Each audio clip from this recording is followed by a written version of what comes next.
जब कहानी बताने के लिए आज मैं मुख्तियार कार ऑफिस उबाड़ो में आपसे मुखातिब हूँ। करप्शन की अजीब कहानी, ये सिलसिला कब तक चलेगा, ये पहले मुझे मालूम नहीं था कि यहाँ कौन सी मार्केट चल रही है।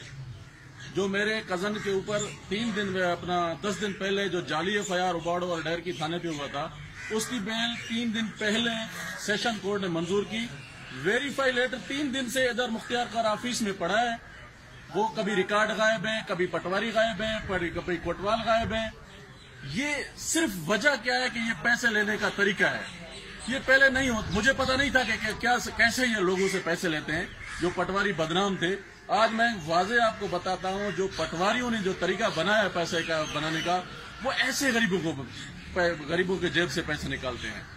ये मैं मुख्तियार कार ऑफिस के सामने खड़ा हूँ और मुख्तियार कार साहब ऑफिस में बैठा है और ये सारा इदारा ऐसा ही चल रहा है कि लोग जो आपको दिखाई दे रहे हैं, जिसके पास पैसे नहीं होंगे तो फिर मुख्तियार कार नहीं होगा, या पटवारी नहीं होगा, या कोतवाल नहीं होगा। ये काम किसी का पैसों के बगैर यहाँ नहीं होगा।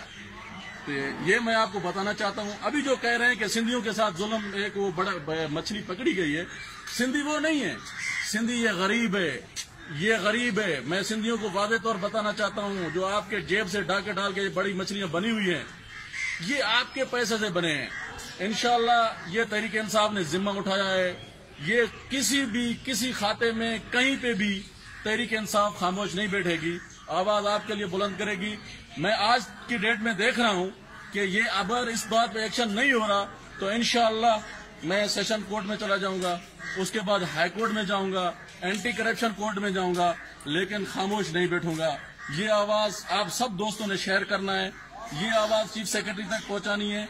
आपने इस मुख्तियार कार और इस अमले के खिलाफ आपने आखिरी हद तक जाना है। इंशाअल्लाह मैं वजीर आजम पाकिस्तान से गुजारिश करता हूँ, खुदारा इन इदारों को ठीक करने के लिए जो आपने हमसे वोट लिया है, जो हमने आपको ईमानदारी से वोट दिया है, उस पे अमल करते हुए इन इदारों को ठीक कराएं। मैं बड़ी मेहरबानी होगी आपकी।